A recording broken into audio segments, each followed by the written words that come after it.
Valley flight attendant is suing Southwest Airlines, the very company she works for. Renee Steinacher filed a lawsuit in August alleging that two pilots put cameras in the front bathroom of a plane they were flying. And now we're hearing from the attorney representing her in this case.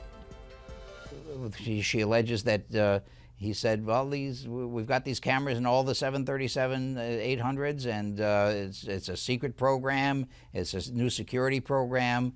And she was, as I say, so taken aback and horrified. She took a screenshot of the iPad because she wanted to preserve that as evidence, and she told the first officer she was going to report it to her supervisors. Attorney Ronald Goldman says on behalf of the longtime flight attendant that a camera was apparently placed in the front restroom of a flight from Pittsburgh to Phoenix by the pilots back in February of 2017. When she entered the cockpit after the captain had left, she saw on the windscreen on the captain's side an iPad, and on the iPad was an image of the captain apparently in that lavatory using it, and she was horrified. The flight attendant making the claim says she tried to alert superiors of the matter and was told by Southwest personnel not to talk about the incident and that they would investigate. It appears that Southwest Airlines chose not to take remedial action.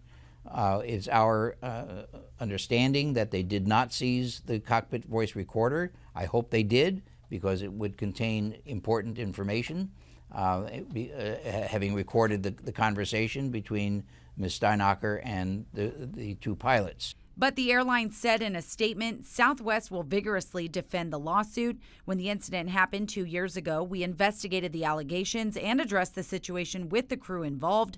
We can confirm from our investigation that there was never a camera in the lavatory. The incident was an inappropriate attempt at humor, which the company did not condone. Meanwhile, Goldman says his client tells him she was harassed because of the claims and says her husband, who's also a flight attendant, has undergone extensive checks regardless of a good track record with the company.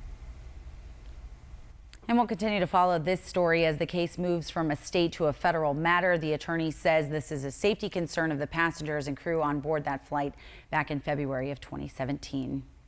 Well, tonight, President